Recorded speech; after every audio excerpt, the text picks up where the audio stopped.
Thank you.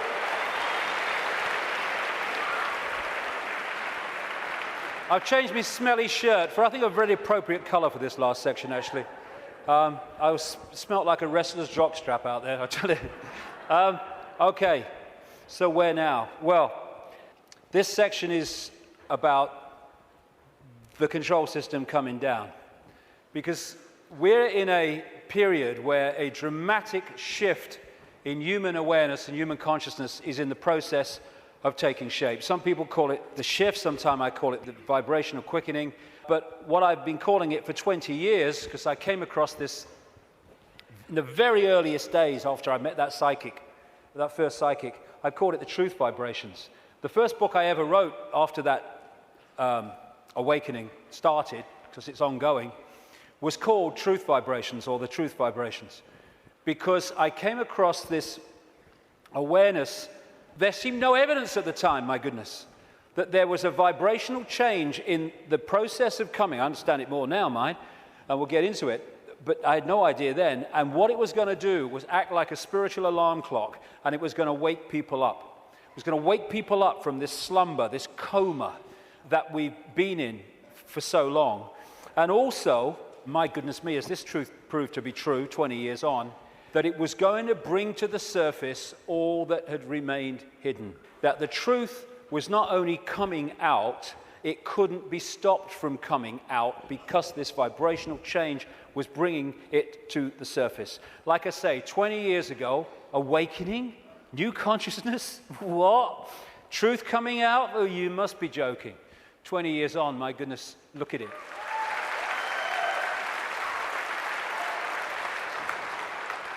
I'm fortunate to travel the world speaking, and I'm being invited to more and more countries you never think you're being invited to. And so I can see that this is not just happening in Britain, not just happening in America. It's happening all over the world. And all the differences is those that are staying in mind for now and those who are opening mind to this change and perceiving self and the world in a completely different way. So I've been saying through the day, there's a base vibrational construct, the base vibration of this virtual reality coming out of the black holes, which triggers as it goes through its cycle, which appears in the play-out world as like a time loop. It triggers different information coming from the suns, and we decode that information, and as it changes, so the information changes, and so therefore the epoch changes, the yuga changes. And we're now at this cusp where we're going from one epoch, one vibrational information epoch, into another one. And this new one is dramatically more expansive, dramatically more enlightened in the level of awareness that we are going to have access to. And the control system, which is a manifestation of this epoch, cannot survive this epoch, and that's why it's doomed. And we're now in the cusp of that change from one kind of world experience into another one. It's just another stage on the circuit of experience. And so, while for a few years yet, it's not going to seem like the control system's going down, because it's going to be throwing everything at us, because it's going to be desperate, there is no way that our children, young people, and grandchildren are going to live out their lives, as appears to be the case now, in an Orwellian, fascist, global state. No way.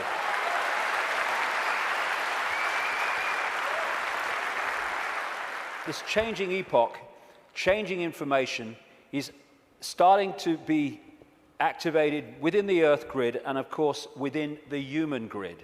This new information is starting, for those that open themselves to it, instead of stay closed in density, because if you stay in a dense state, then these higher vibration energies are not going to impact like you if you open yourself to them and connect with them. But those that are awakening, this new photon information, this more expanded perception, we're starting to integrate it, and we're starting to get insights from it, because it contains information that hasn't been around in this period we've been through. Now it is, and suddenly it's like, oh, I see it now. Oh, I get it now. Why didn't I get it before? Because you're now decoding a totally different level of information that's becoming available, and it's encouraging us, it's pressing us, it's urging us to open to all that is and change the way we perceive the world. What certainly is true is some strange things are happening in the sun. The sun goes through cycles of less activity and more activity, the so-called sunspot cycle, which also produces the solar flares and all that business. And it's kind of quite a predictable cycle of some 11 years, and it goes into a down period, and then another one starts. But what's happening now is that the down period has been bewildering scientists, because the new period, the new sunspot cycle of activity, which will push temperatures up a bit, and these bloody global warmers will go orgasmic when it does, is not becoming active. There is no one, this is something I read in a scientific magazine, there is no one alive today, or nearly alive today, who has experienced a down state of sunspot activity of the kind that we've been through in the last few years. This is why temperatures have been falling. This one is the so-called near solar minimum in January 2005 of sunspot activity, and this was the sun yesterday in terms of sunspot activity. Something's changing, and other things about the sun are not reacting as they normally would. But I suspect that when it starts again, and it will, we're going to see some dramatic activity in the sun. And that will impact upon not just the Earth's energy field, it will impact on our consciousness, our awareness, and things will start to speed up. Because this new information construct coming out of the sun is symbolized by Neil Hagen, myself, as a lion. As the real human being, I symbolize as a lion also.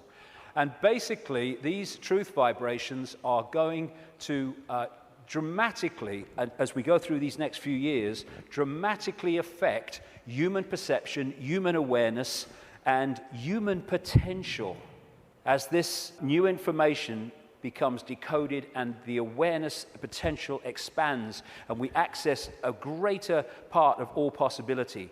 Another thing these truth vibrations are going to do and are doing is to break that wall, that line of troops on the left brain, and we're going to be accessing more and more of our right brain potential. So our creativity, our insight, our ability for what people would call genius today, it's the natural human state, is going to more and more expand. We're heading in for an incredible time. It might not seem like it for a few years, like I say, because these people will be battening down the hatches and trying to do everything they can to stop it, but that is what awaits us. In many ways, I wish I wasn't 58. I wish I was like 28, because I'd like to live through a bit more of this. But I'll have had me fill by the time I'm done, which is bloody well not yet, I'll tell you.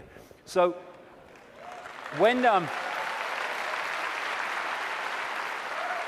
so as we are impacted by these truth vibrations, because we open ourselves to them, then we break out of these boxes. And these are the people who are not being touched by that yet, but my goodness me, I'm seeing people now change dramatically in no time. I was walking through where I was speaking in Santa Fe last year, and this guy walks past me.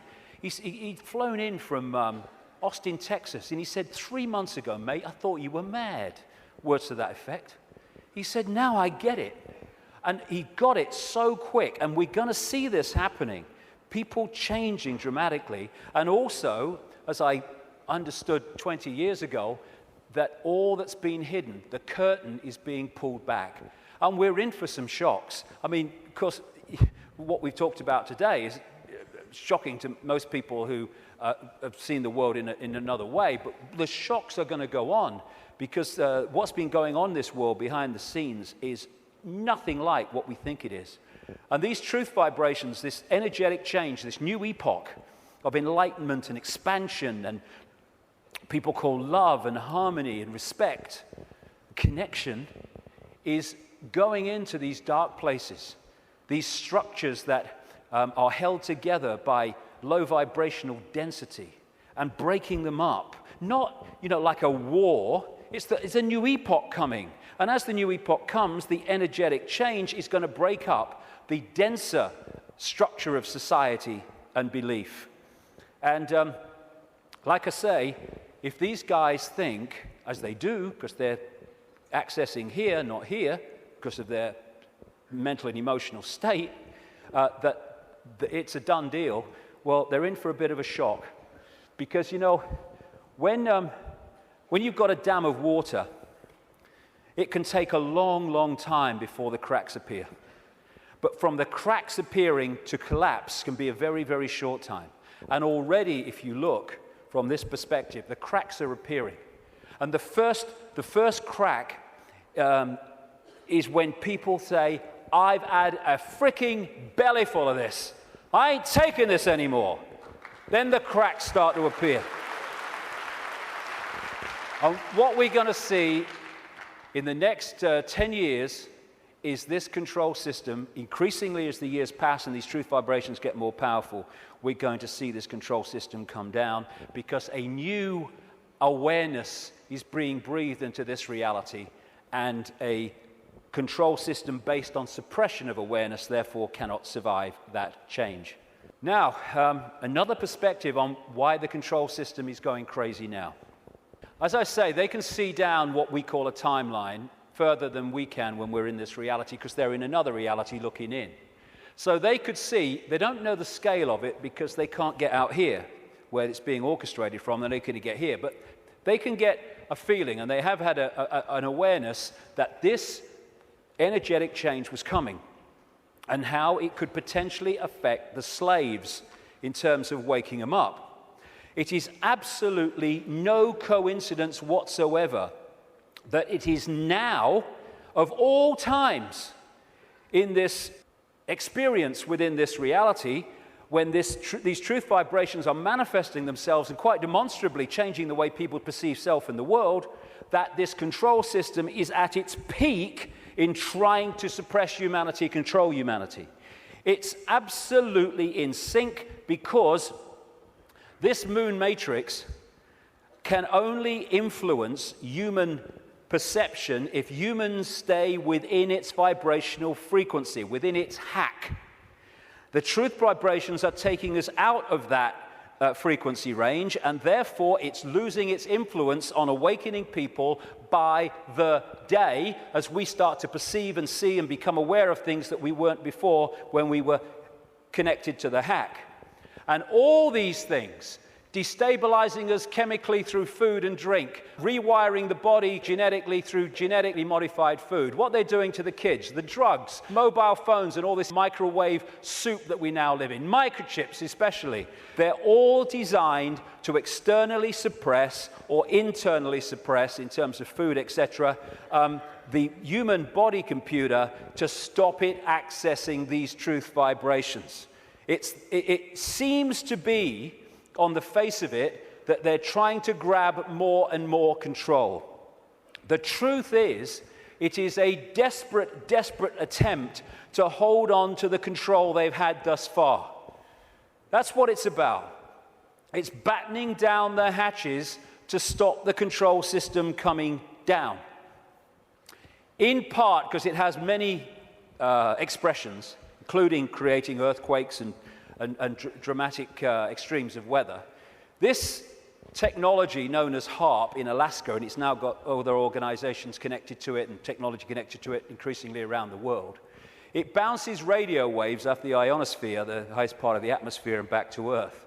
And what it is in major part is a underpinning, a supporting role to this moon matrix to create a low vibrational atmosphere in the lower atmosphere where we live in and operate in like this. Again, it's targeting this morphic field, as the Satanists call it, and some others do too, to keep it in a low vibrational state. It's fighting the truth vibrations.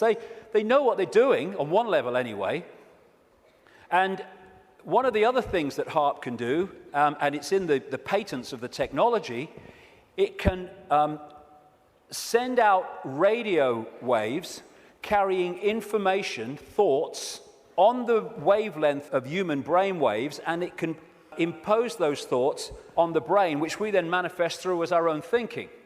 That's also part of this, and it's also part of this defense mechanism against this epoch change. And if they change and affect this energy field we live in, we will be affected by it if we stay in density and closed mind state. I'm absolutely convinced, have been for years, that part of the creation of this like sub-reality underpinning, supporting the moon matrix, which was okay up to this point, didn't need anything else. But now this energetic change is taking place. They're bringing the troops in, if you like, to underpin it. And I'm convinced that part of the chemtrails, which kind of pollute our skies and stuff and contain metals and barium and aluminium and all this stuff, is part of creating this sub-reality. What the truth vibrations are doing is healing this schism. It's part of what it's doing. And the schism has been this distortion in the metaphysical universe, the waveform information construct, has been playing out into the holographic play-out world for, what would you call it? Eons, for as long as we can remember. And it has manifested itself out as conflict and fractured personalities and all the rest of it. This is being healed all the time as these truth vibrations impact themselves and we move into this new epoch. And those that are tuning into it, it's healing these divisions. And when this changes, this must change. And the control system is a play-out holographic expression of the schism. So when the schism heals, as it's going to, this distortion, its outward holographic expression, the control system, must fall. That's why it's doomed. It cannot survive this energetic change because it is a manifestation of the distortion that is now being healed. The pieces are being put back in that have been taken out. A totally new era is in the process of moving into human experience, and this control system, it's doomed, and all its expressions are doomed. Not doomed like, let's have a mass bloody murder, mass killing, all the rest of it. Doomed in this reality because they're connected to something that's disappearing. There'll still be infinite consciousness, even those in the control system. They'll remember who they are eventually. It might take some time, and we'll be having a beer with them one day thinking, do you remember when you were stupid? Oh, yeah, I remember that. Oh, God, mate, yeah. Oh, that's what we'll be doing at some point. So this epoch change is moving from a sense of division, left brain, where it sees everything as apart from everything else, sees everything in terms of structure and apartness. We're moving from that perception as this energetic construct changes to a perception of what comes from expanded consciousness and awareness, which is we're all one.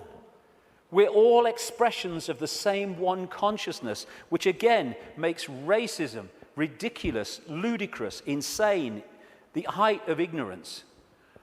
And as the schism, the distortion is healed, so other expressions of the distortion will become what we call history. The police state, the energetic wars, once we're really in to this expanded awareness, the very idea of going to war. We have laws because of the distortion, because of the epoch we've been going through. We don't need laws in the state of awareness that we're going into, and our children and grandchildren will go even more into. You don't need to say we have a law against murder when murdering someone would never even enter your psyche. You don't need environmental protection laws when harming the planet because you know the planet and you are one anyway would never occur to you. You don't need these things. Laws are there to suppress overwhelmingly, but also expressions of laws are to try to mitigate for the distortion that manifests itself in distorted behavior. The idea of anyone going hungry in a world of plenty in the epoch we're entering, never even conceive it. You mean they used to let people starve? That's this mentality that we're moving out of, and we're at the cusp now of this change, which is a very interesting place to be. We're going back to that. We're going back to being connected to what we really are. And of course, 2012 is much talked about and will be more talked about as we get closer to it. I have a different view on that. You know, I should be saying, given I've been writing about these truth vibrations for 20 years, I should be saying, see, 2012 told you, yeah. No, I'm not saying that, actually. I think 2012 is a diversion. By 2012, yes, things will have moved on. Things will be changing. Amazing things will be taking place. There'll be big challenges, and there'll also be big, wonderful things starting to manifest by 2012 compared with now. But there'll be more so in 2013, more so in 2014, more so in 2015. This is an ongoing process as we move through the cusp out of one era, epoch, energetically, information, into another one. And so by the time it reaches where it's the natural state and the old epoch has gone altogether, you know, it's going to be down the road. But every year, every month, things are going to be moving on energetically. And there'll be things in 2012, and maybe a very good chance that manufactured things will happen in 2012 to focus attention as part of the diversion of the control system. It's quite possible that that will happen. But I don't see 2012 as some epoch-changing year. But there comes a point, and I don't think it's too far away at all, where the tipping point comes in this energetic change where the irresistible force, which is the truth vibrations, then start to become the dominating state of awareness and perception in this reality. And then we're really moving. And I don't see that as too far away. Like I say, it takes a long time for a dam to crack, but not from then to it collapsing. So we're actually living in like a river of energy that's getting faster and faster in terms of its vibration, the quickening. And what we can do is we can get on the airbed or the canoe and we can go, whoa, what a ride, this is great, that's fantastic. Or we can stand there and try to hold on to the world as it was, in which case we're going to be expending more and more energy trying to hold our status quo, and eventually we won't be able to hold it, and we'll get, symbolically anyway, washed away. And as these truth vibrations manifest themselves and our awareness starts to expand, we're going to be accessing levels of realities that have been denied us up to this point. People talk about the sixth sense. That's nothing compared with what people are going to have as we move into this new era. It's going to be extraordinary. We're going to remember the fantastic people that and potential that humans once were, when they were aware of who they were, and the world in our heads, in other words, the world we experience, is going to dramatically change. We're heading for a new dawn. Now, this is a phrase the control system uses for their new era, a new dawn, a new day. Well, it is a new dawn and a new day, but it ain't the one they think's coming. We've been through this process in the last epoch, and now we're going back the other way. And as a result, this control system must fall, and we are emerging from the abyss, the suppression, and all the rest of it to be who we really are. And that must change everything.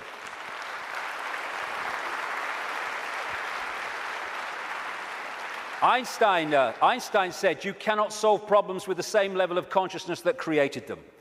That is very good news, because what we've been doing through this epoch is creating problems with a certain level of consciousness, mind, and then bringing people in to solve the problems with mind and creating more problems. Now we're in this change where we're expanding consciousness, expanding awareness, and suddenly that cycle of problem and more problem, and it's unsolvable. There's no way out of this. Suddenly it's a piece of cake. Look, it's so simple. Fantastic time we're going into, but the next few years are going to be challenging. It's breaking the spell that the moon matrix and its supporting technologies and manipulations has had on the human mind. You know, we don't have to find enlightenment. We are enlightened. What we need to do is remove the barriers of belief and perception that we've thrown around ourselves that keep us from that enlightenment. That enlightenment's never gone away. It's over here. It's saying, I'm over here. I'm over here. And this is what a major role the truth vibrations are doing, because they're the quickening. They're breaking up these dense energy fields, and as they do, suddenly we're connecting with levels of awareness that we didn't realize. We've been in a trance all this time, programming perception because of that. And it connects through the reptilian brain. So let's disconnect from the reptilian brain as part of breaking the spell. It feeds us fear. It has to, constantly. Fear this, fear that. Insecurity, anxiety. That's what it's doing to manipulate our perception and hold us in a low vibrational state, therefore the moon matrix. So one of the ways that we can, just on a daily basis, is disconnect from the lizard brain, and therefore what it's connecting us to is to, simple thing, don't count to 10, count to 50. And if you're still wound up and about to hit somebody, count another 50. Because what the reptilian brain does is it doesn't think, it reacts. That's why it's so fast. It doesn't have to think, just reacts. Now, the other parts of the brain, like the neocortex, they think things through, so it takes longer than the reptilian brain. This is why we react to something, reptilian brain, and then maybe a minute later, 2 minutes later, maybe half an hour later, the visual cortex has thought this through, and we go, oh my God, I overreacted, didn't I? Did I really say that? Oh my God. That's what, it's the reaction system, reaction. And if we can stop reacting, emotional reaction and all that stuff, because, you know, we're manipulated so much through the reptilian brain reaction system. It's not problem, think it through, do a bit of research, see what you think, discuss it a bit, solution. It's problem, reaction, solution. That whole process of mass manipulation is done through here. So when we're faced with a situation, and I'm talking to myself as much as anybody here, you know, I'm not cross-legged on a mountain saying, hey, here I am. No, I'm talking to myself as much as anyone else. When we're faced with these reaction systems, whether it's because of a world event, whether it's because something in our lives, if we can just go, okay, I don't like this. 1, 2, 3, 4, 5, 6, and eventually the reptilian brain loses its power because it's a reaction power. And once the reaction's gone, it's lost its power. And we can think things through. And if we stop reacting through the reptilian brain, then we are massively disconnecting from the moon matrix. And as these truth vibrations change the nature of this energetic control of the human collective mind, the hive mind that we've been connected to, then its expression, this structured world, the way we work. And, you know, my brother said to me once, what's it all about, Dave? He said, you get up in the morning, you go to work, you come home, you have your tea, you watch telly a bit, and you go to bed. You get up and you go to work. I mean, look at it. It's the way it is, the way it's structured. It's slavery because it's so limited. And I've talked to people once, the last time I spoke at the Oxford Union, I was talking to some students. They could not perceive a world in which there wasn't a hierarchical structure of government because there would be chaos. That's the left brain at work. And people, when you think, look, this world is crazy. It's not serving people. People are serving it. That's what we are. We're slaves to a system. Politicians are slaves to a system. They go into the system. They think they're going to change it. The system changes them. And therefore, we can't perceive left brain, old epoch, that actually there are other ways of living, of interacting, other ways of providing food and warmth and what you have, other ways of living life than this drudgery. But as we expand our awareness, then other ways of interacting will become very obvious to us. Blinded by belief, believe. This is one of the control system's greatest weapons to control the human psyche. Get them to believe something. They don't care if it's this religion or this political belief or whatever it is, as long as you believe something, powerfully, then they got you. Because belief builds walls around itself, repels all borders that challenge that belief, and suddenly you're living your life on a postage stamp or a dot. And your true ability to perceive in an expanded way is gone. You've given it up to the belief. This is how it must be. And once you have a belief, like a religious belief, then there are rules and regulations. Walls go around the belief. If you're going to be one of us, you must believe this. You can't believe that because they believe that, so you'll be one of them if you believe that, and all the rest of it. Here we go. We're all possibility. What are we doing having rigid beliefs when we're all possibility? Religion is mind. And there are many expressions of religion, not just going to church. There are many religions of the mind of various kinds that don't appear to be, but they are addictions of the mind. It's mind. You must believe this. There is one possibility. What's that saying? There is one possibility. That's how mind thinks. Consciousness, there is one possibility. You're having a laugh, darling. So religion, as we know it, is not going to survive this epoch change either, because it's an expression of the last one.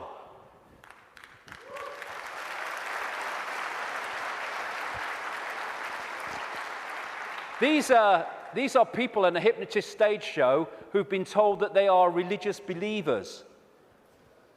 There's so many religious believers who are like that. There's so many prisons of the mind, religious belief, racial belief. I'm in a different spacesuit to you, so I'm better than you all.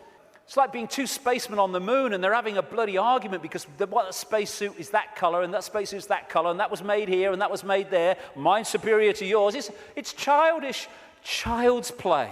And by the way, it's not just white people who are racist. It's a mentality that can manifest through any race.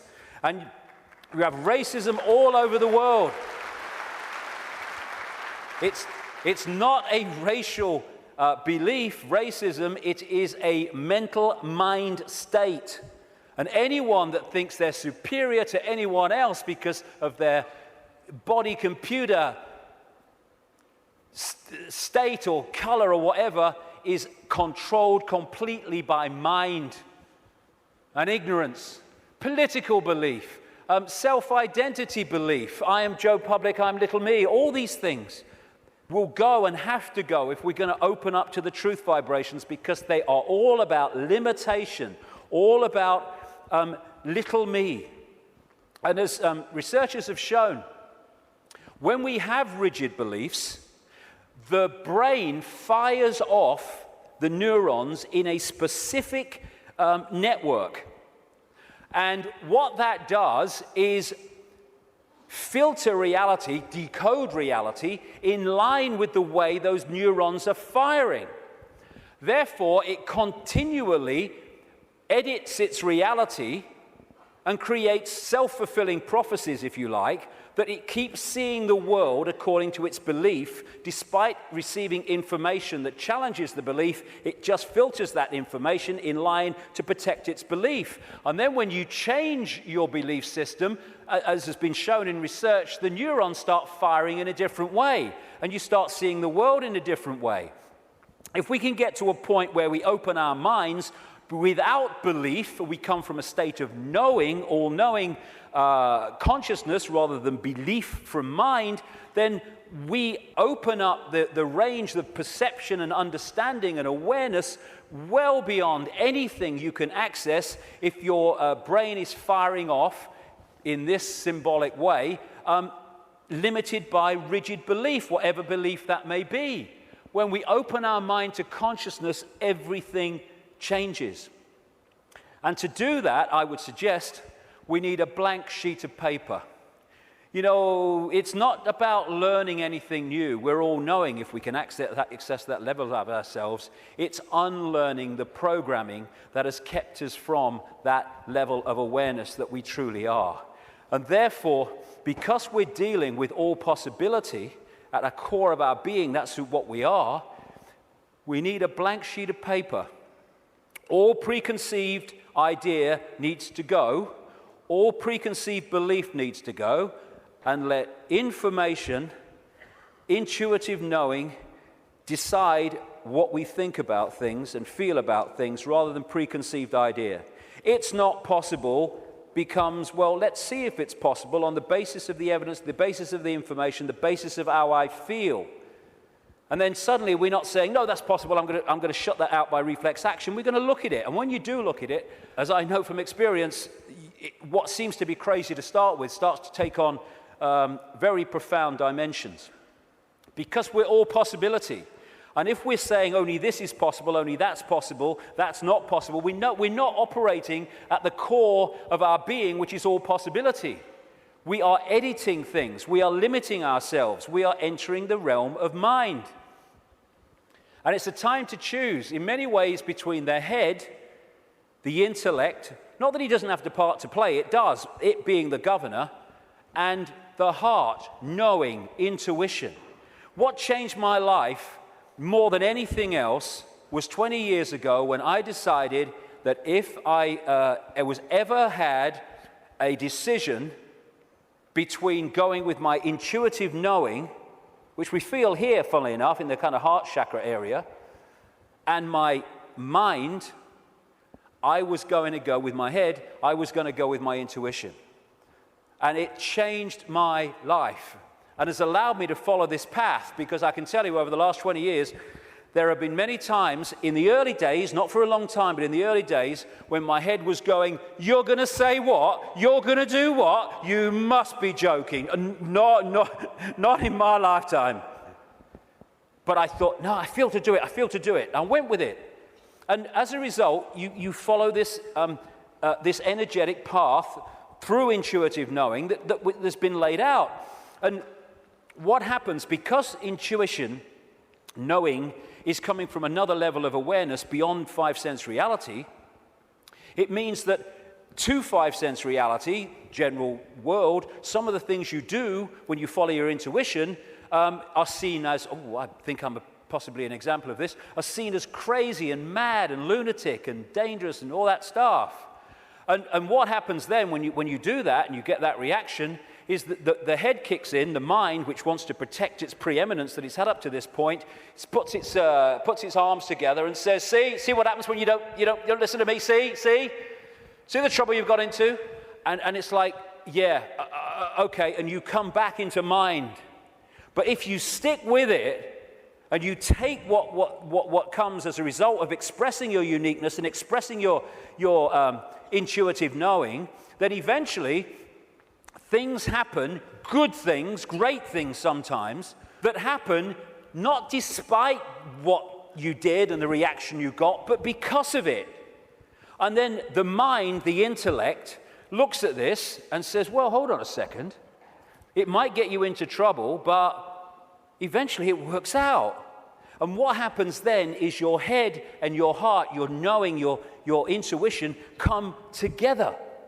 And the war stops. We become whole again, where mind serves consciousness instead of serving itself. And it's years and years, I say this honestly, since my intuition and my head have had a problem. It's an incredible feeling, because it's like, when you start out, it's like, I feel to do this. You're not doing that. No. And then after a while, when this sync takes place, it's like, I feel to do this. And the head goes, okay. And it's a totally different way of interacting with the world. The war stops. And this is open to all of ours. But the first thing is what it is. It's to face the situation we're in, and then we can do something about it. First thing, to realize that up to this point, we have been slaves thinking we were free. And so the first stage is to acknowledge that, and when we do, we can do something about it because we're accepting what the situation is. The second thing is to choose freedom over slavery and be prepared to do what is necessary to achieve that freedom over slavery. And when we do that and we mean it, there is a shift in our energy field. As that shift takes place, what I call magnetic attraction, it's the energy field of the human body is an expression vibrationally of our state of being, mentally, emotionally, what we might call spiritually. And therefore, our state goes out as a vibrational field, and it draws in other vibrational fields that sync with it. We call these people, places, locations, ways of life, jobs, opportunities, or lack of them. So when this shift takes place, because we've said my intent, very powerful intent, is that I want freedom, and I want to end my life. I'm not going to be a slave anymore. I'll do what is necessary to understand who am I, where am I. Suddenly this energy field shift takes place, and we start drawing in new people, places, locations, opportunities, etc., that are syncing with the new vibrational state as opposed to the old one. And at this point, and I experienced this big time in the public eye, we experience this shift as our lives falling apart. Partnerships may end. We may lose our job. We may change location. We may, like me, undergo massive ridicule. But what if we understand what's happening? The old energy field, the old you, the old intent, the old awareness was pulling in the old life. And then when it shifts, it's pulling in a very different expression of the new vibrational self. And that transitional period, when the shift takes place, the old life falls apart. But if you want to change your life, then the old life has to fall apart unless it serves the new one. So when we choose freedom, the transformation can be challenging. It's easier now because more and more people are going through it and we're beginning to understand the process. I felt like this so many times. I went to the top of a hill in the south of England, the west of England, one day because I didn't want to upset anybody. I went to the top of this hill in the middle of nowhere and I screamed my frustration out. I know what this image means, and so many other people do. But it was the old life breaking down so the new one can take over. It's time to know thyself. Not thyself that we've been told we are, but thyself which we really are. This self, everything from the beginning, my birth, my ancestors, my children, my wife, everything comes together simultaneously. I saw everything about me, about everyone who was around me. I saw everything they were thinking now, what they thought then, what was happening before, what was happening now. There is no time, there is no sequence of events, no such thing as limitation of distance, of period of time, of place. I could be anywhere I wanted to simultaneously. That's who we are. And that's what the control system has tried to keep from us.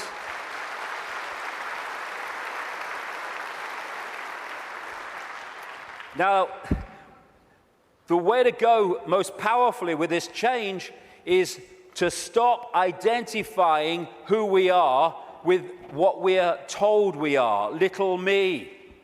To stop looking in the mirror and thinking that reflection is me, it's all I am. And looking at ourselves under the microscope, that's who I am.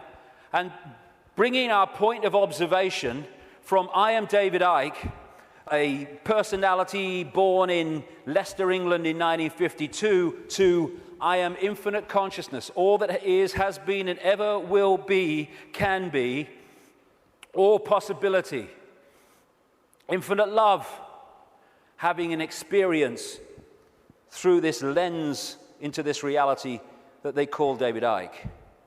And again, once we take this observation from that observation, there is a fantastic shift in our energy field. And we break up these densities that are holding us in mental and emotional servitude. Everything starts to change when we move our sense of self-identity. That's why the control system wants us in there.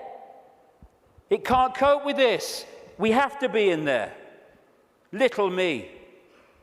And this is the fork in the road. Are we going to live our lives as consciousness or mind, as all there is or little me? Because that will decide the kind of world we're going to live in.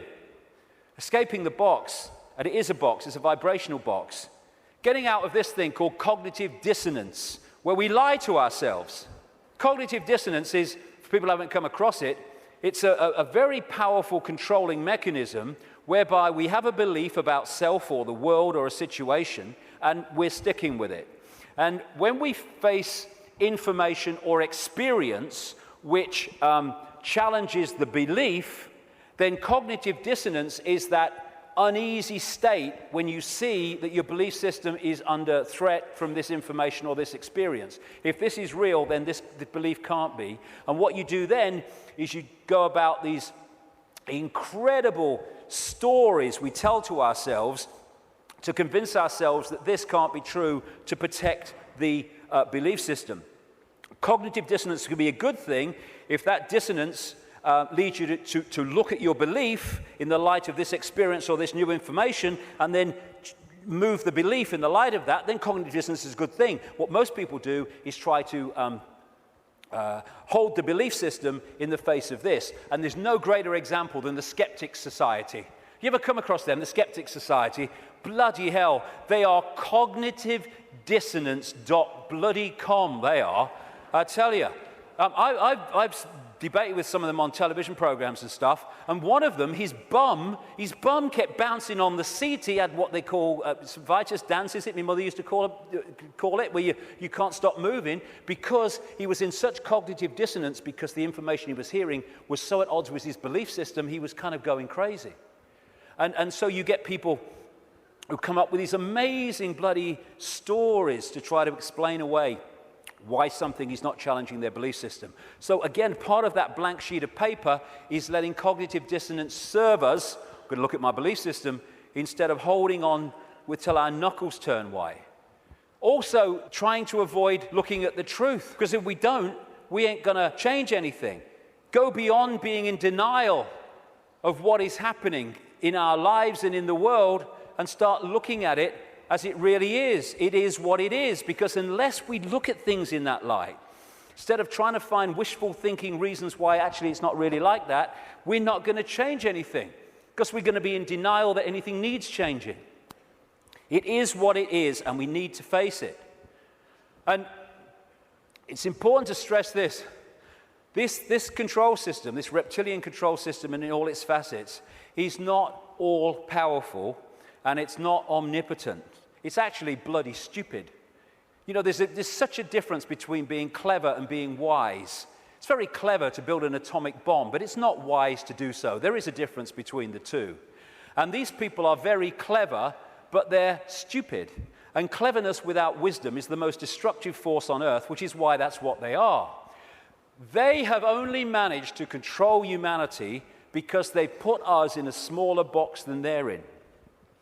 Because of their mental and emotional state, fear, wanting to control because of fear and all the rest of it, they are in a vibrational box. They can't access any higher levels of awareness because of their mental and emotional state that's holding them in density and their fear. Their fear is being passed on to us through this collective mind. So the only way that they can manipulate and control us is by putting us in a smaller box than they're in, and that's what the suppression of knowledge and awareness and consciousness has been all about. But as we open ourselves to the true nature of ourselves, we can move well beyond any area that they can access. So just because they're technologically advanced intellectually, it doesn't mean they have power over us and they're omnipotent and all-powerful. They're not. They're desperate. Desperate because of the numbers of them to the numbers they're trying to control. And the other thing, I use this analogy a lot, is, like I said earlier, we don't have to find enlightenment. We just have to open our programming to the enlightenment we already are. And it's a testament to the magnificence of what we really are, that this control system has had to throw everything at us. Look at it. All these facets, the food additives, the electromagnetic pollution, the programming through the media, the suppression of education, the suppression of science, all this stuff, they have to throw at us to keep us in servitude. It's like, I use this analogy, if you want to put a ball floating on a tank in an unnatural state, which is where we've been, you have to push it down And you have to hold it there. Because its natural state is floating on the surface, you have to hold it there, because the moment you let it go, zoom, it's gone into its natural state. And symbolically, we've been held on the bottom of the tank by all this stuff that's thrown at us from cradle to grave. And the fact that it needs so much to hold us in this suppressed state shows the magnificence and genius that we really are, we once were, and will be again. When I say we, I mean what we call humanity. So as the control system's ability to do that is unraveled, and this is happening, then we're going to go to the top of the tank again, not by finding enlightenment, but by removing that which is keeping us from it. Be afraid, big monsters coming. This is the big area that they control us with, and we need to let go. They're feeding of this fear. Like I say, 1.5 billion people in China controlled by a handful because of fear of challenging the handful. No more fear. I mean, this is such a symbolic picture. Here's all these bloody sheep, and here's two shepherds, and there's a guy at the back. Now, those sheep, symbolic of humanity, can only be controlled in this way because they acquiesce to the shepherds, and the sheepdog symbolizing fear. What if this group of sheep, instead of going ba, ba, ba, ba, and if they want to, oh, ruff, ruff, oh, fear, oh, following the one in front, the control system, the shepherd, yeah. Oh, he's got the power, he's got a stick, aye. What if those sheep said, oh, look, I'm not following him anymore. And hey, Rover, woof, bloody woof, on your bike, you're not frightening me, okay? I'm over here. I'm going down here. I like that. There's some grass down here. Suddenly, this herd, flock, whatever you want to call it, is scattered because it's expressing its uniqueness and it is not fearing the consequences. These people, apparently all powerful, have no bloody power. None. They'd never find most of them. Don't mind catch them. And that's what humanity's like. We have the numbers. And yet, because we acquiesce through fear of challenging the control system, even though we have the numbers, the handful of people control the many. We have the power. We've chosen not to use it. It's about bloody time we did.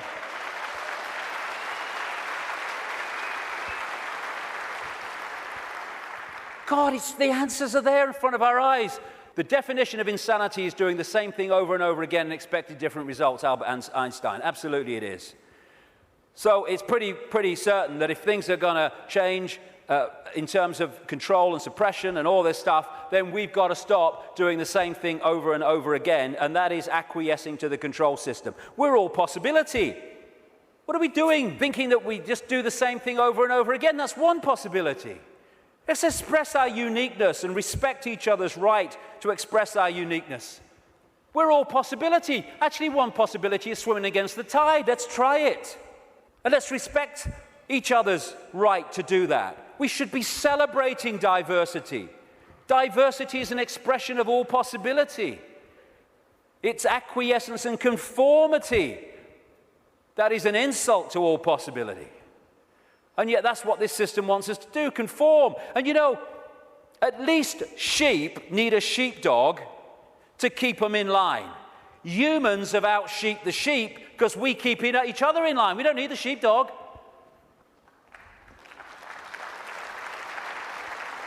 We have sheepdogs called parents and teachers and politicians and peer pressure.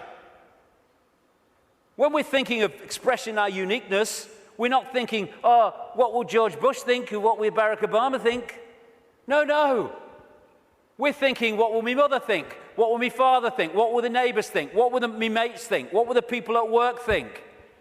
In other words, what will other people who have chosen to live in this sheep pen think of me getting out of it? It's like sitting in a cell and you find a way out through the door, and instead of another prison warder coming along to stop you getting out, the other prisoners jump on you. That's what we do. If we are going to be what we really can be, and we're going to respect our right to be different, we have to respect others' right to be different as well. Because when we respect other people's right to be different and express their uniqueness, then we're setting them free and we're helping to set society free. We are policing each other all the time through ridicule, through condemnation. We need to start being at peace with other people having different views and expressing different lifestyles than we do, even if we don't like it.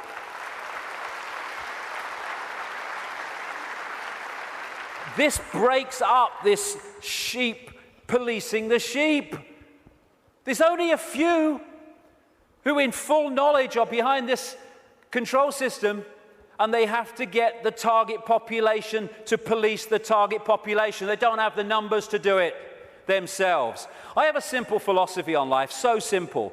Do what you like so long as you don't impose it on others. Dead simple. That's it.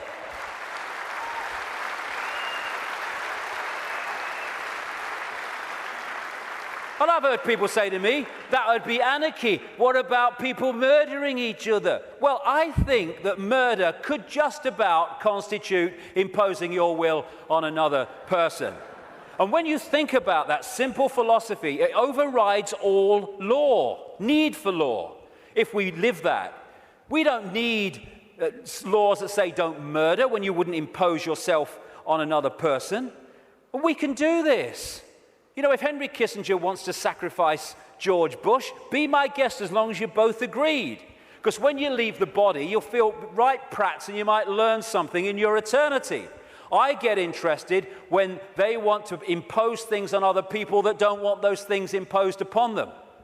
That's what the control system's trying to do. That's why I'm interested. But express ourselves as long as we're all agreed. And we don't impose it on other people. We have this either or.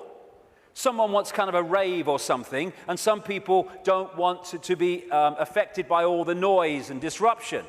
And so we say, they can have it, they can't have it. It's either or. Any society that was conscious would say, okay, we can sort this out, okay? They don't want the noise, fair enough, understand that. They want to have a party, a rave, a good time. Okay, now, let's find a place where they can have what they want that don't disrupt anyone else's life. So they can have their experience that they want and no one else is affected. Everyone's a bloody winner. This is either or. Someone must win, so someone must lose, so someone could win. Old epoch consciousness. Winner, winner, win, win. That's the new consciousness. I stand up on my desk to remind myself that we must constantly look at things in a different way. You see, the world looks very different from up here. You don't believe me? Come and see for yourselves. And it does. When you move your point of observation, the world looks so different. When we break out of constantly scanning the world from a single point of observation, so everything looks the same. From a higher point of observation, things look very, very different. And we can break out into infinite consciousness. Clear our minds. That's another thing, another layer on the onion. It doesn't matter. My goodness me, how we make things matter that don't matter. And it clutters up our mind, it clutters up our emotions, and holds us in low vibrational servitude. I have a thing I call the deathbed perception. You're lying on your deathbed, well, your body is, you're not, and you've got 10 minutes to live. Tell me, looking back at your life, what mattered. You know, in 2004, when that guy cut you up at the lights, and you got out your car and you screamed abuse, and he got out and wanted a fight, does that matter now? No. Then the trick is to make sure it doesn't matter then. To bring that mentality into everyday life. It doesn't matter. We get het up, angry, frustrated. We worry about things. People worry about going to the dentist, then they go to the dentist and they go, oh, that was all right. What do you mean it was all right? You've been worried sick for 3 weeks. It's destroyed your life for 3 weeks. You tell me it's all right. It was no problem. It's bringing this. It does. What really matters? What really matters is loving each other, caring for each other, being kind to each other. What matters is expressing our true magnitude of infinite genius, not acquiescing to meaningless things that we take so bloody seriously. How many things do we look back that got us really het up, frustrated and angry, and we look back, it didn't really matter, did it? Well, don't let it matter then. That's the thing. And then there's what I've long called combing the mirror. Combing the mirror is a crazy thing, because what happens is you want to change your hair, so you comb the mirror. Funnily enough, your hair doesn't change. What you have to do is comb your hair, and then the mirror reflects it. And this so-called out there world is like the mirror. It's not even out there. It's a projection of in here. If we're going to change this apparently out there world, we have to change in here. It's like if this is a movie screen, and I don't like the movie, so I'm going to stand here and I'm going to hurl abuse at the movie screen. Nothing's going to change. I've got to go back to the projector and I've got to change the reel, and then this will change, because this is just an outplaying of that. And the Illuminati control system is delighted, indeed encourages us to believe that we can change the world, if you like, and our lives out there. They want us to comb the mirror because they know nothing's going to change. This is where things change, and we connect with this at what we call the subconscious mind. And it's in the subconscious mind that we interact with this waveform construct. The conscious mind experiences the play-out holographic world, the decoded world. So this is where we have to change things, because by the time it hits this screen, this holographic decoded world, it's like the movie on the screen. It's a done deal. You ain't got to change that now. Ain't got to change this now. We have to change it before we decode it into experienced holographic reality. There are some people I've been reading, they say 98% of human decisions are made by the subconscious mind, the unconscious mind. I would go further. I'd say 100% of human decisions are made by the unconscious mind. What the conscious mind does is experience them. But the conscious mind can interact and work as one with the unconscious mind if it starts to understand the way reality works. How do we understand what's going on in the unconscious mind? So therefore we can play a part in changing that by what I call the language of life. The play-out holographic world of experience is a mirror of the information construct, in other words, our unconscious mind in many senses. And the way it plays out, the language of life, as I call it, tells us what's going on in the unconscious. And therefore, we can play a part together, unconscious and the whole of self, in changing and clearing out what is happening in the unconscious, which is playing out in the experienced conscious holographic world. For instance, do things keep recurring in our lives over and over and over again? You'll never guess it's only happened again. Well, why is that happening to you over and over again and not happening to him at all? What is it within you that's manifesting this? What is it telling you? What is the language of life telling you by what you're now continually experiencing? Why don't things work in your life, but they work in this person's life? What is that telling you? What is it about you that's making it not work? What is it about them that's making it work? The language of life. And you can start to read this. And it's about taking responsibility and saying, oh, God, I'm so unlucky. Nothing ever happens to me. It's like taking responsibility, power. Why is this happening to me? What is it about me that means this is happening to me and not to them? It's the language of life. He's talking to us. For instance, one of the things that totally bloody controls human experience is a desire for outcomes. We're all possibility. If we live as all possibility, our true self, then we're flowing. We're flowing with life. We haven't got an outcome because we're all possibility. We flow where we want to go, and we flow where life takes us. Once you have an outcome, I want this, then you have pinned yourself to one possibility. And if that possibility doesn't happen, then you're in a state of disappointment. Even though you're all possibility, and you can flow anywhere you like. I'm this what I want to be. And it's like a door. And people go through life, and they're going, bang, bang. I want to be this. This is my outcome. Bang. And the door's going, and life's going, ain't opening. Ain't opening. Bang, bang. Frustration. Anger. Why me? And it gets more, okay, now we're going to put this across the door. And they still go, bang, bang. This is my outcome.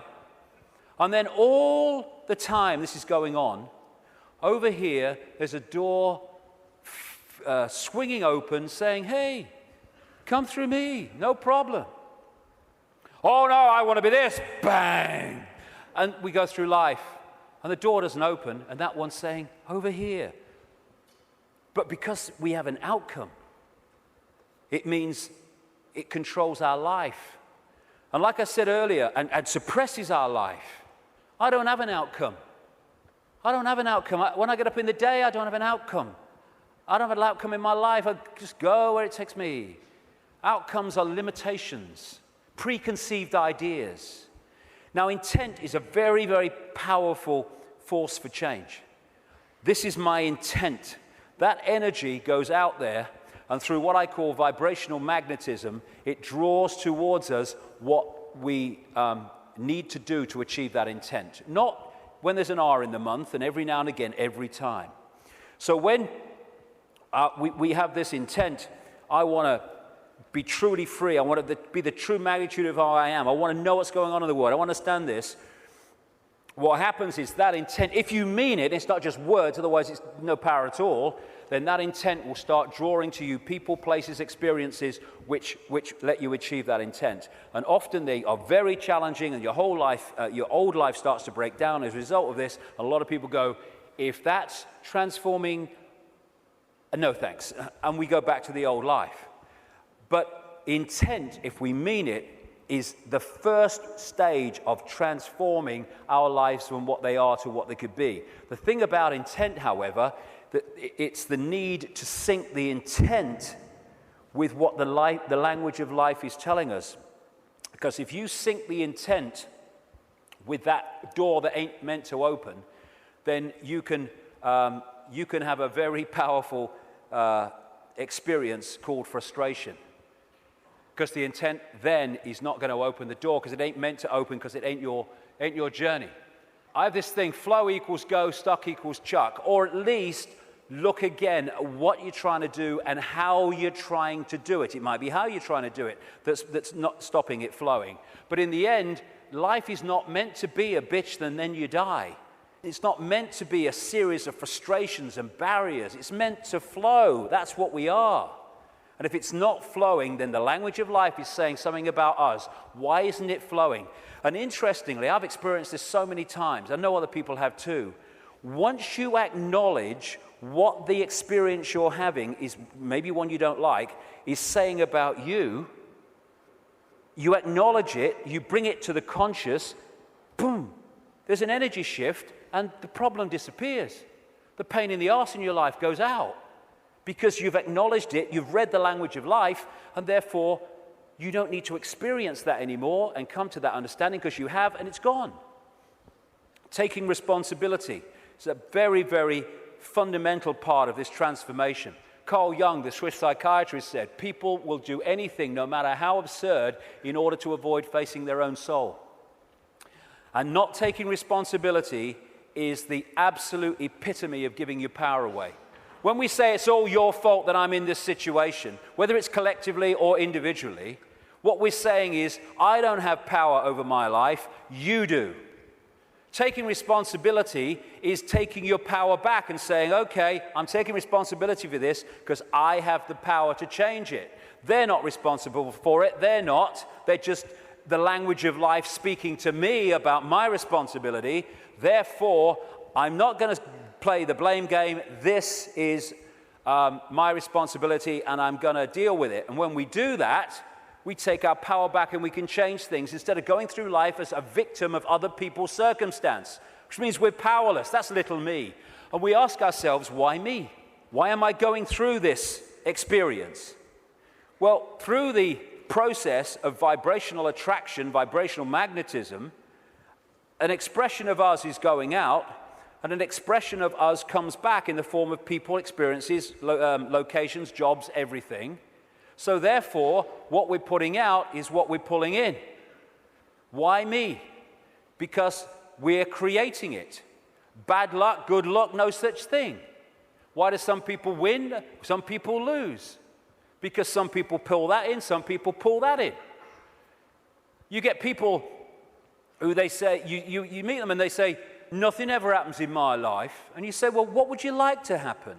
And they go, well, I don't know really. Well, I don't know really goes out as a vibrational information field, and what comes back is a life where nothing happens. Why? Because you don't know really. So we're not victims. We think we're victims, and the control system wants us to believe we're victims, because then we will do nothing to change the fact that we're not expressing the power that we have. Why me? Ask yourself, because it's your choice. It's your choice and my choice in the sense of there's not some guy with an AK-47 on some other dimension saying to our consciousness, get in that body or I shoot. And in the same way, once we get in here, we attract what we attract. And when we take responsibility for that, we can stop attracting it. Why me? It's like the Oracle said in the Matrix. You've already made the choice. Now you have to understand it. You didn't come here to make the choice. You've already made it. You're here to try to understand why you made it. And as the message from the psychic 20 years ago said, arduous seeking is not necessary. The path is already mapped out. You only have to follow the clues. We are guiding you along a set path. If we get caught in mind and the limitations of mind, then we can not go along that path. Because mind is telling us, oh, no, you don't do that in this world because you have to do this and you conform and all the rest of it. The difference is that when we make the choice of the path we want to journey on in this reality, in what we call a life, we're doing it from this perspective of perception. When we're trying to understand why we made it, we're doing it from this level of perception. So this sees it on one level, and this is going, I'd agreed to this, you must be having a laugh. Never. Well, this is seeing it in a different light. And it's the same collectively. Why us? Why are we here at this time now as this cusp of change is going on? Same thing. You've already made the choice, now you have to understand it. You didn't come here to make the choice, you already made it. Now you have to try to understand why we made it. Instead of complaining at the situation we're in, and again, this made the choice, this is trying to understand it. Once you break out of this into this, you then start to understand it, because you see what we're experiencing from a totally different perspective. For instance, this sees, in the journey down the symbolic river, this sees the next turn on the river, no further. This sees the whole river from source to sea. So this is seeing an experience in the moment that this is having in a completely different way to how this is seeing it. For instance, you're going down the river on a canoe, it springs a leak. You paddle across to the bank and you sit there and you're angry and you're frustrated. Why me? Why am I so unlucky? And then some guy comes across and says, hey mate, you were so bloody lucky. There's a bloody waterfall around that next turn. And we can even override that through intuition. When we intuitively access this, we intuitively know, no, I'm going to stop for the day here. I'm not going to go any further today. And this might be saying, oh, we can go further. I'm not going any further. And so many things we can be protected from by following our intuition. Why are we here collectively? We're here to break the spell. We're here to break the spell on the human collective mind. What a great thing. What a great thing to play a part in. To break this spell and to stop this human experience becoming this. And in the next few years, like I say, they're going to throw everything in desperation, like the cornered rat, trying to hold on to a control system that's falling. This is where we're going to need to have this perspective of I am consciousness, I'm having an experience, because that will make it so much easier as we go through this transformation and challenge, because if we're in this world and of it, those people are going to find the next few years very, very difficult. Because they will not have a perspective of what's going on, except everything's going crazy, and my God, what's going to happen next? This is a great line from a song. Freedom's just another word for nothing left to lose. Isn't it amazing how when you no longer have anything to lose, the butterfly emerges? Because it's fear of loss that keeps us in servitude so much. And when you've got nothing left to lose, suddenly all that's left is freedom. And that is going to be a very powerful experience that a lot of people are going to have in this next period of challenge as this cusp moves on. Just when the caterpillar thought life was over, it became a butterfly. It's amazing that when you're in, so many people have told the story that it was in their lowest moment of despair that boom, something emerged and transformed them. Nothing left to lose, freedom. Okay, I'm waking up, so what do? Well, I would suggest that we all stop making bloody excuses.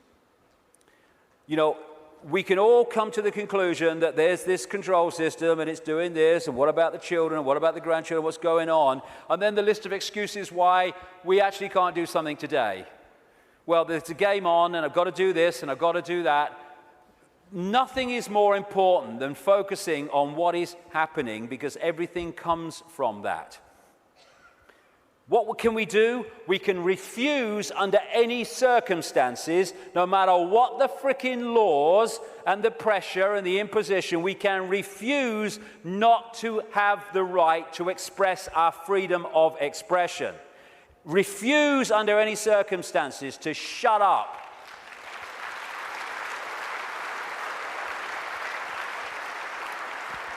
If vast numbers of people did that, this is the key to it all, what are they going to do?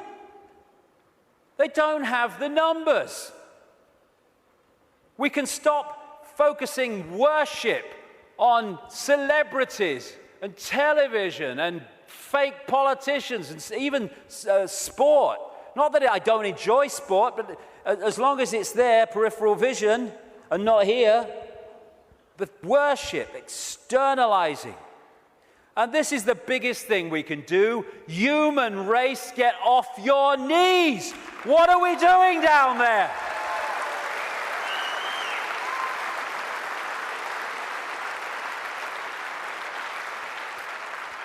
What are you doing? You're all that here's as it been and ever can be. What have you bloody knees for? Well, I'm only little me. No. If we get off our knees, the control system's over. Martin Luther King said, a man can't ride your back unless it's bent. And then there's the people in dark suits and uniforms. Hey, you got children and grandchildren and families as well. What are you doing serving a control system that wishes to impose a fascist date on your families?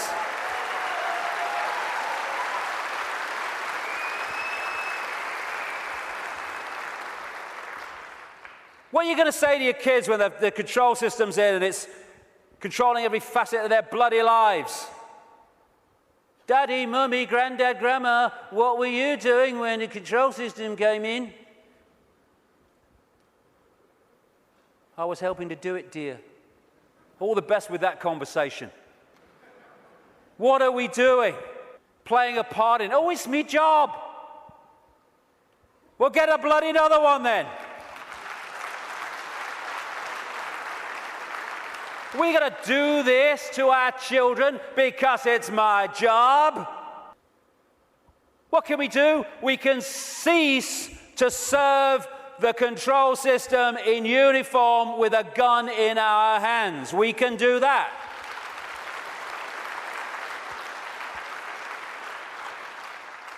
Soldiers are not there serving their country, serving their people.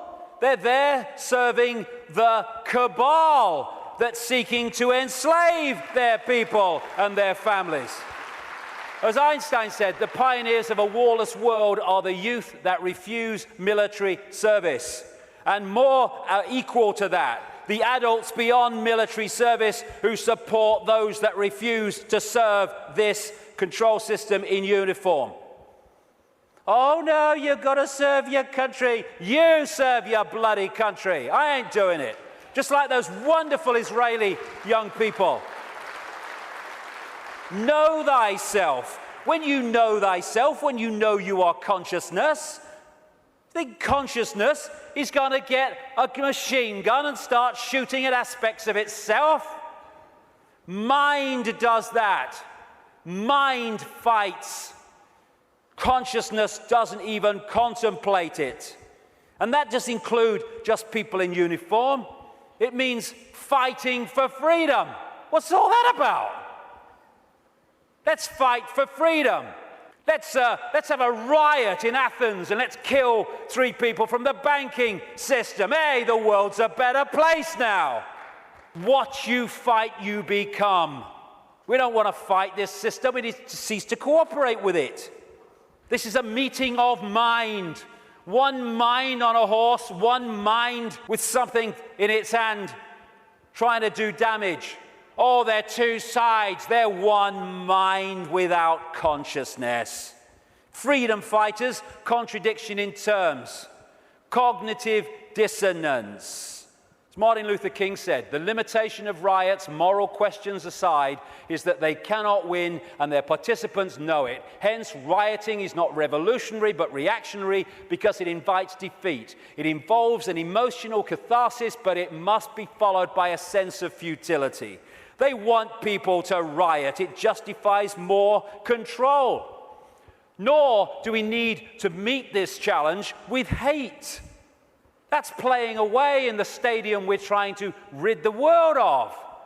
We don't need to hate these people. We just need to stop cooperating with them.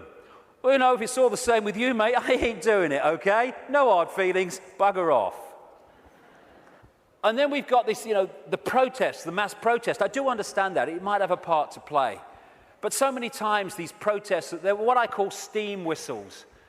People go out in big protests with the banners and they kind of feel good about themselves and they go down the pub and say, at least we made our feelings felt. And then what happens? Bugger all. How many people marched in London against the invasion of Iraq, and what happened? Iraq was invaded. Protesting has such limitation. They don't care if we protest and walk through the streets and shout slogans and wave banners. They care if we come together, irrespective of color, creed, gender, sexuality, any of it.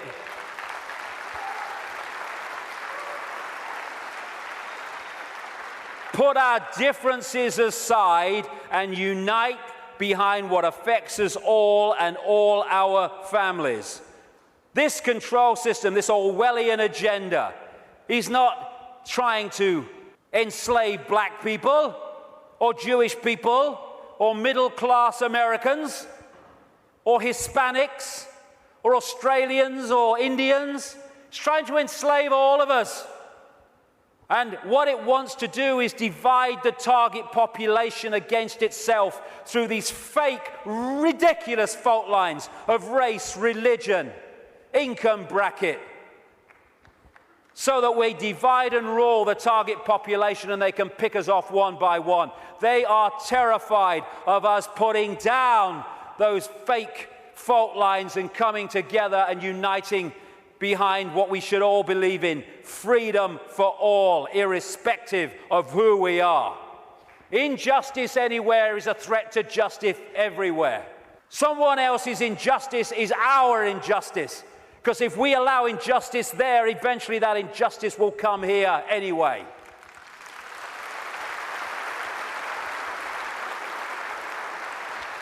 In the end, we will remember not the words of our enemies, but the silence of our friends.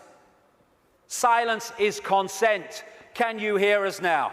Silence is consent. Because while we're silent on these impositions, the impositions just keep going on and on and on. By our silence, we are acquiescing, even agreeing to them being imposed. The end of silence, the end of acquiescence. If we want to be free, then don't run and hide. Because you can put your head in the sand and ignorance is bliss, but only for a while. You can put your head in the sand because there's a tornado coming. But the tornado's still coming, your bum's in the air. If you lift it out the sand, take responsibility and face it, you can take avoiding action. Ignorance is bliss with a head in the sand, and then, bang, your ass is spinning up in the clouds. Strength does not come from physical capacity, it comes from an indomitable will. Mahatma Gandhi. Isn't it amazing how true that is? How you can see soldiers in uniform involved in truly extraordinary levels of physical courage and what we call heroism. And yet those same people are terrified of saying boo to another guy in uniform who's got more stripes on his arm than he has. Isn't it amazing? Where physical strength can come so easily, and moral strength not. That's to do with the moon matrix and the way that our perception is manipulated. Turkish proverb, a lion sleeps in the heart of every brave man, every brave woman, and it's not really bravery. When you let go of fear, you don't need bravery, you don't need courage. Courage is overcoming fear. When you let go of fear, because I'm all that is, has been, and ever will be, what's the worst that can happen to me? I leave this physical body of limitation and I become all that is, has been, and ever will be in full awareness that that is what I am. My God, I'm terrified that that might happen. I don't know how I'm going to cope with the terror of thinking that might happen. Know thyself. Again, recurring theme, know thyself. We are consciousness. What is there to fear? Death? There is no death. Just putting the telescope down. We can meet this with fear. Oh my God, the police state! Or we can treat it with the emotion it deserves.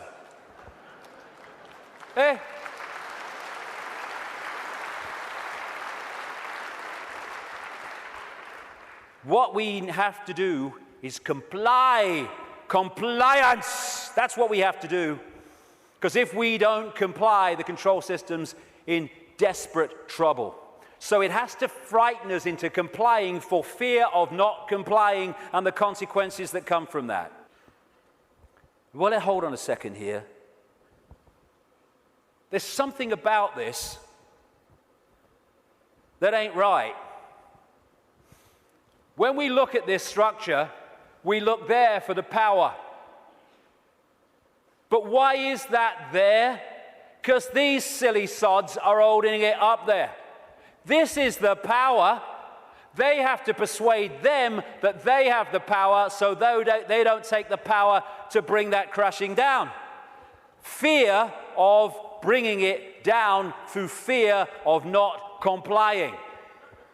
Once we step out of the pyramid and refuse to cooperate with it, no violence necessary, by the way, then the pyramid starts to collapse because we're holding it together. It's a house of cards. That's all it is. Oh, it's the control system. It's a house of cards. Simple thing. People are being fined ridiculous amounts of money for putting their wheelie bins out on the wrong day or too many inches from the bloody curb. And people go, I don't know, what's the world coming to? It's the big brother state, innit? And then what you going to do? What time's that game show on, honey? Terrible, a bloody thing, I don't know. What? What's that gonna do? Don't tell me that's Big Brother. It's little me that's causing that, not Big Brother. What if thousands of people, when someone is fined that money for that ridiculous thing, and like I say, they're just giving us more and more ridiculous things to see how much we'll take before we resist, and when we don't, they give us even more ridiculous things. What would happen if when someone is faced with that fine, thousands and thousands of people in that area put their wheelie bins out in the wrong place on the wrong day, week after week after week after week?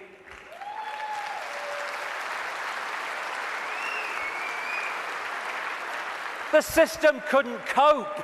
We have the numbers. And I see this, your vote is your voice, be heard. Bollocks it is.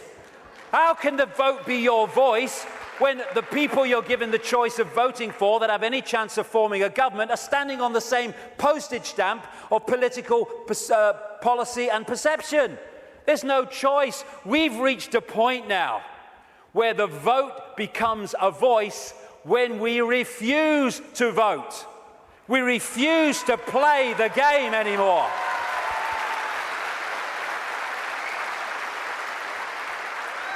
What would have happened at this recent election, this farce, if tens of millions of people had said, we've had a bellyful, we're not voting, it only encourages them.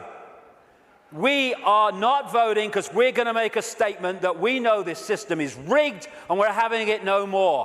What would have happened in these days that have passed since that election? The whole focus of the media and everything would have been, bloody hell, what's going on? Why this mass refusal not to vote? Now we've got a debate going.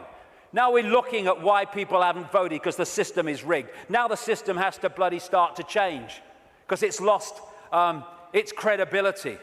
But instead, the majority trotted along to vote because they say, well, if you don't vote for them, they might get in. It doesn't matter. They're masks on the same face. So what if they get in? Same thing will bloody happen. Comply. No. No, no. Not if it's enslaving me and my children and imposing on my freedom. Comply, leave your home now it's foreclosed. No, no, no. Let's follow this through, shall we? Millions of people in the world are losing their homes, being foreclosed, and ending up homeless. Let's follow this through. Why have you lost your home, my friend? Because I can't pay me mortgage. Why can't you pay your mortgage? Because I lost my job. Why did you lose your job? Because the great banking collapse, they can't get this, they can't get my company went bust. And who's taking your home away and saying you've got to leave?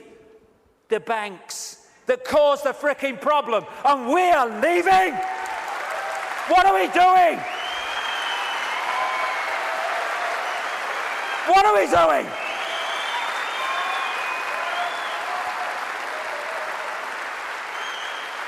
No, we won't leave when the banks have caused the problem and now they're telling us to leave to take the assets.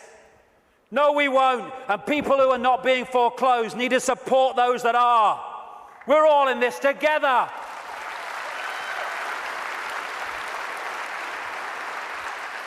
Compulsory vaccinations. No, no, no.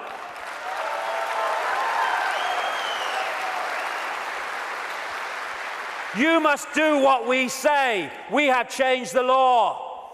Not if you are imposing on my freedom and my rights to be a free citizen with a free voice. No, no, no. What are they going to do? They come out of Downing Street, whether it's Clegg and his mate bloody Cameron or it's bloody Obama or whoever it is in America, and they say, we've had a discussion and this is what we're going to do. What if vast numbers of people say, well, we ain't doing it? They have got no power whatsoever. Their power comes in our acquiescence. Oh, but you can't defy the law. Okay, let's follow this through, shall we? By the way, while I'm talking, put your arms out and I'll put the handcuffs on, because that's what you're telling me. What you're telling me is this. We have no say in laws that are passed. And then we have to obey those laws. Well, okay, forget freedom then. Okay, what if they passed a law that says we take your children away? Would you obey it? Well, no. So there is a line then. There is a line. It's just where is that line? And if a law does not respect human freedom, it does not respect human justice, it doesn't respect fair play, we should not be acquiescing to those laws. We should be refusing to acquiesce.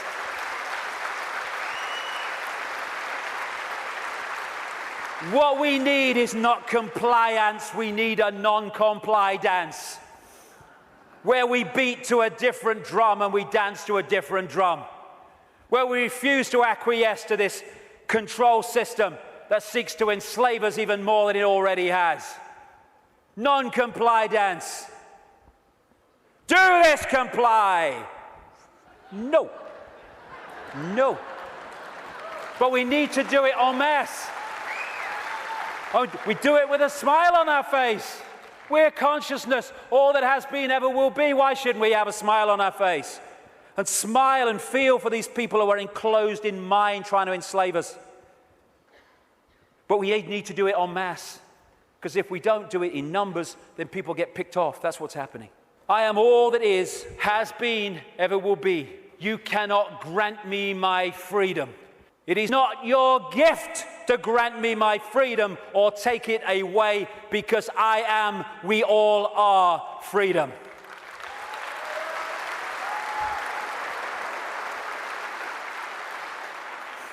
Put another way,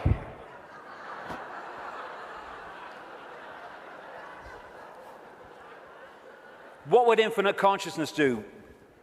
Move perspective, little me, all that is. What would infinite consciousness do in the situations that we face, as against what would mind do? If it's not right, don't do it. If it's not true, don't say it. Absolutely right. You know what would change the world overnight is if we as a human race started doing what we knew to be right and just in the circumstances that we face, instead of making those decisions as so many people do and have long done on basis of what is right for me in this circumstance that I face. Okay, the just thing to do might not be in the moment the best thing to do, but it's the just and right thing to do. And if we started doing what we knew to be right when we're faced with these decisions, as opposed to what we perceive is right for us in the moment, although doing what is right for us in the eternity, then everything would change. If we want a world of peace, then be peaceful. It sounds trite, it sounds simple, but it's devastatingly profound. That's what we need to be with each other. You know, we have people going on anti-war marches who are hurling abuse at each other in their relationships and stuff like that. If we war with each other, then the collective version of that is warring collectively. If we want peace, let's be peaceful. If we want a world of kindness, then let's be kind. And it must come, for goodness sake. It must. If we're all kind to each other, we live in a kind world. Martin Luther King said, cowardice asks the question, is it safe? Expediency asks the question, is it politic? Vanity asks the question, is it popular? But conscience asks the question, is it right? There comes a time when one must take a position that is neither safe, nor politic, nor popular, but one must take it because it is right. And when enough of us take that stance, everything changes. The revolution is not a revolution of weapons, it's not a revolution of fighting, it's not a revolution of hatred, it's a revolution of perception, because everything changes. I am a lion then. I'm not the lamb I kept seeing in the mirror and the world kept telling me I was. And then that expresses itself out into the true nature of who we are. And miracles become possible. We're going into the epoch of what we perceive as miracles. It's just a greater understanding of the way everything works. And the system must fail when that happens. We're being offered, the truth vibrations are offering us in this time, the chance to open the key to our minds, the key to our hearts, which have long been closed by so many people. The key to the freedom on a level that we cannot comprehend, because until we expand our consciousness, we cannot be aware of the true nature of what freedom is. It's not even what we perceive in this world. Enough. Enough of this suppression. Enough of this slavery. Enough of this enslavement of the few by the many. As the poet Shelley said, rise like lions after slumber in unvanquishable number. Shake your chains to earth like dew, which in sleep had fallen on you. Ye are many, they are few. Enough! It's time to fly. It's time to fly. Thank you very much. Thank you. Thank you for coming. Thank you. Let's get on with it. Thank you. Thank you for coming. Thank you for coming.